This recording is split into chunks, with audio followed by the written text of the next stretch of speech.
Hey, what's up, hardheads? Welcome back to Bobby Likes a Spooky. And today, I'm here to talk about one of my most anticipated horror films of this year, Evil Dead Rise. Let's get into it. I like it spooky. After a long journey on the road, Beth visits her older sister Ellie, who is struggling to raise 3 children alone in a small Los Angeles apartment. However, their reunion is interrupted when they find a strange book hidden in the depths of Ellie's building, which unleashes horrid flesh-possessing demons. Evil Dead Rise was directed and written by Lee Cronin. Alright, y'all, so as you guys know, or probably don't know, but if you don't know, I'm now telling you, I'm a huge Evil Dead fan. It's one of my favorite horror franchises in the horror genre. And I was so excited about this movie because, again, I love everything about Evil Dead. And the 2013 film, it slapped, man. It did a lot. It was very effective, and I could just go on and on and on about that movie, but we're here to talk about Evil Dead Rise. But that set some standards, so I was going into this movie with high expectations. And I shouldn't do that only because this is, you know, a whole new experience. It's directed by a new director and also written by a new person. So I'm just like, okay, let me try to go in fresh, but there's still something I'm holding on to that 2013. I'm still holding on to something from that 2013 version. And just to let you guys know, this is going to be a spoiler-free review, so watch this review. Don't worry about any spoilers because I'm not going to spoil anything because I want you guys to see it this weekend. So, you know, we can have a disagree or agree moments, you know? But I'm also going to talk about this movie in its entirety on the podcast People Under the Scares with my co-host Michael Anthony and also my good buddy Tyrone, who's also hosts a YouTube channel called The Evil Tyrone Live. So please check out Evil Tyrone. I'll put his links in the description in the bottom because he hosts a fantastic YouTube horror, well, pretty much a horror YouTube live talk show, which is amazing. So check him out. But if you want our spoiler opinions, please check out our episode on People Under the Scares that's coming out this coming Monday. One of the reasons why I was excited about this movie is because we are now in a new environment. Usually with the Evil Dead movies, we're in the woods, this cabin in the woods, and friends get possessed, and the same old story just with new characters, and maybe a twist on some things. But in this one right here, the Book of the Dead is out of the woods and now in an apartment complex in Los Angeles, and you know how that would go because there's tons of people inside of an apartment complex, minus, you know, just 4, 5, 6 friends in the woods. So if one person reads the Necronomicon or the Book of the Dead, pretty much everybody in this building is fucked. That was one of the reasons why I was excited about this film, because it's giving us something new and, you know, exciting, a new atmosphere, a new environment, probably even a new tone. And I was curious to know what they were going to do differently in this movie just because of those things there. But speaking of that, let's get into my pros. I already mentioned one of my pros. One of my pros in this movie was the new environment. I already told you the reasons why, so we don't have to go too far into that. Another pro in this is, it is still Evil Dead. You know, there was some things in here that I was just like, but we'll talk about that in my cons. But right now, there was a lot of cool callbacks in this movie. So if you're a fan of Evil Dead and Evil Dead 2, Dead by Dawn, and Army of Darkness, you might actually find some cool, interesting callbacks to those movies there. And it was one particular callback that me and Tyrone were just like, that was fucking dope. Like that was amazing because we didn't get that in the 2013 one, but in this one, it was pretty cool to see that happen. And it's a reference to the older film. So I can't wait for you guys to catch it. And hopefully you guys get what I'm saying. I'm not trying to spoil it too much. I'm not trying to say too much. It's very vague, but you guys will know because it's a huge callback. And you guys will know because it's literally coming out of somebody's mouth. Actually, two things are coming out of people's mouths in this movie. It's 2 callbacks now that I think about it. And it's literally coming out of somebody's mouth, and it goes back to the OG movie, so I can't wait for you guys to experience that. Another pro is the violence. The violence, you can't have an Evil Dead movie without violence, intense violence at that. It's gorier, it's bloodier. There's a lot of stuff that we kind of seen before in horror movies, and it didn't really surprise us, but if you guys watch the trailer, there's a scene with a cheese grater that was just like, Also when somebody gets scalped. Also, somebody eating glass and just fucking it up, just chewing it. And there's so much more blood. It's a bloody good time. And I just, again, if you're an Evil Dead fan, you should know that that's what Evil Dead is all about. Just expect a lot of blood, a lot of gore, a lot of pain, a lot of torture, a lot of cringeworthy moments. And you're going to get that in the Evil Dead film, and you're going to get it in this film. I also enjoy the Mama Deadite. Alyssa Sutherland, who plays Ellie, did a phenomenal job. She delivered pure campiness, if I call it campiness. It was so much fun. You could tell she had so much fun with this role. Even in the trailer, she looks creepy as hell. But watching the movie in its entirety with her playing as this Mama Deadite, she killed it. She did such an amazing job, and she was like the standout for me. There was a lot of good standout moments here, but I think this was her movie. Like, she did a phenomenal job. So, as you can tell in the trailer, the Mama Deadite Ellie, she looked creepy on there, but you guys seen nothing yet. Also, there are many cool shots. The atmosphere of the film, you can definitely tell, it feels contained and claustrophobic at times, just because it is set inside of an apartment building, and at times inside of an in an actual apartment. So at times you do feel a little, claustrophobic, but it works for this film only because that is the setting, and being as though that this movie is centered around a family, it makes it 10 times worse because you're in this small space dealing with, demons. Where in the original Evil Dead movies, yes, you are in a cabin, but you do have the outside. You have, outside the cabin, you have the woods, which is very dangerous out there as well. So you also wouldn't suggest going out there. But the movie's set up where they can't get out this apartment. I'm not going to say why, but they're pretty much stuck in here for reasons. And that's all I'm going to say. But I will say I like the tone of it, and I like the feel of it in the environment, like I mentioned before. Now, there were certain shots I didn't really care for, and I feel like it would have been more effective if he went a particular route with certain scenes.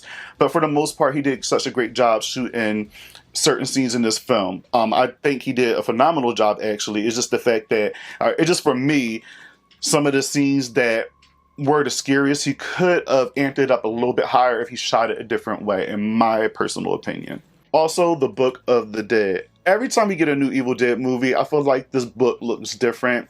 And I'm convinced that there are multiple books, different types of books. I think there actually are different types of books.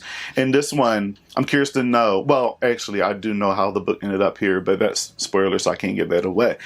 But what I do like is that these books kind of all look different, and they kind of have their own rules. The first two movies kind of had their own rules.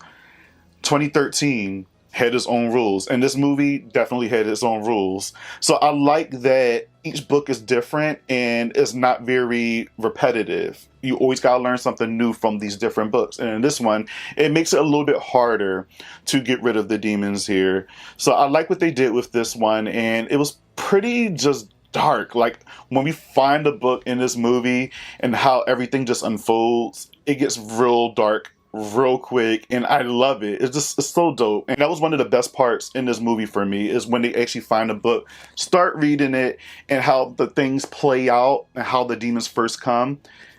It's just so good. I'm getting goosebumps right now because that's how good it was to me. So let's get into my cons. So it was just so hard for me to root for the characters in this film. For me, again, maybe I have to watch it again, but being as though that this is an actual family, I do get the connection between the siblings and the mother and even the sister. But it was just something missing for me where I didn't feel bad when somebody got possessed or was in danger.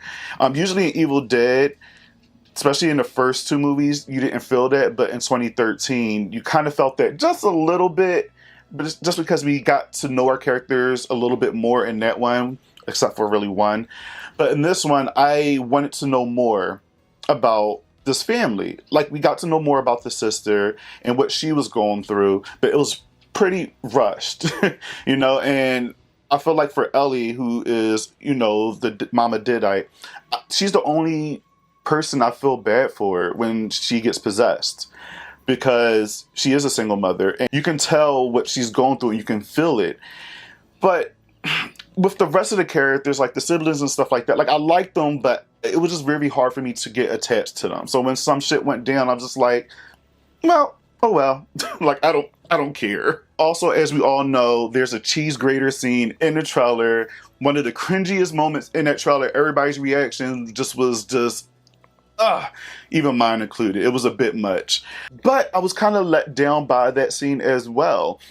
I'm not going to say why, but typical Evil Dead films, you know, they kind of go ham when it comes to killing, you know, their victims. And for me, pertaining the cheese grater, they just didn't go the way I wanted them to or what I expected them to. So I was a little disappointed with that scene just because, yeah, it was a cringe moment, but I feel like if this was in the 80s and Evil Dead 1981 and 1985, 6 or whatever, they would have went in with that fucking cheese grater. The last con for me is when people are getting attacked, I didn't feel the pain. Like I felt the pain, but I didn't feel it, if you know what I mean. As far as reactions, you know, when somebody's getting stabbed in the hand or, you know, about to get their throat cut or whatever the case may be, just being attacked, the emotion wasn't there for me. It's just like they're trying to fight for their lives, but there was no yelling. There wasn't like, I didn't feel like and I'm sure there was effort. And let me just say, everybody in this movie did a phenomenal job. I like pretty much all the characters in here. And as I mentioned before, I just wish there was a little bit more oomph to them. But I'm not going to discredit anybody. Everybody did such a good job. I loved everybody in here. It was a good ass time. But there was a lot of moments when people were getting attacked that I just didn't feel the fear from them. And I'm not going to name certain characters, but I was just a little bit let down because I'm just like, if you're being attacked and you're getting stabbed up, I need to hear the screaming. I need to see the expressions and stuff. And a little bit of the expression was there, but I feel like the acting just wasn't there as far as when they were being attacked. And again, that's not all the characters, they're just certain characters. But overall, I had such a good time with this movie. I suggest that you go see it this weekend. Go take some friends, take your family, have a good time. Again, for me, it was a lot of fun. It's bloody, it's gory.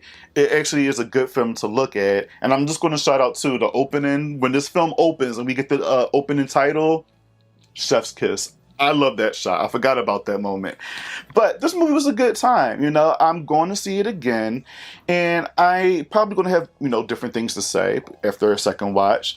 But I actually had a great time. I feel like if you combine Evil Dead, just Evil Dead in general, and Dario Argento's Demons and mush them together, this is the film you'll get. But I feel like Demons 2 did it better as far as setting the apartment complex.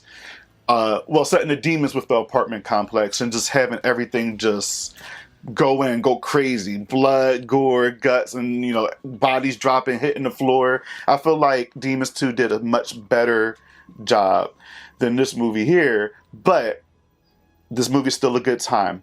I would actually say this would make an awesome double feature with Demon 2. After seeing this movie, and if you haven't seen Demons 2, check it out on Shudder, and if not, maybe you could rent it somewhere. But this would make an awesome double feature. So with that being said, I give this movie a 3.5 out of a 5, a hard hit watch. For everything I just said, that is my rating. It may change, who knows. Before we go, I always gotta include a song that matches up to the movie that I'm reviewing somehow. So the song for this movie that I'm pairing is Spice Girls. Don't laugh, but Spice Girls Mama. I mean, the title itself, hello, Mama. And this movie is set around a mom. So just to show love for our moms, you know, just to care for our mothers and all the love that we give them, the love that they give us back, and just the wonderful memories. It kind of adds up and goes side to side with this movie. And I feel like this should be added to the soundtrack to Evil Dead Rise, because why the hell not? So check out Evil Dead Rise this weekend, and also check out People Under the Scares review, spoiler review for Evil Dead Rise, featuring my buddy Evil Tyrone, this coming Monday, and we're just going to talk everything. Spoilers, get into the nitty gritty. It's going to be such a good time. So check out that podcast on Monday, and don't forget to give this video a like, subscribe if you're new, and share it to your friends. And thank you for showing so much love all these years, and I'm just going to hopefully keep this going. But thanks again, guys. I'll see you next time. Bye.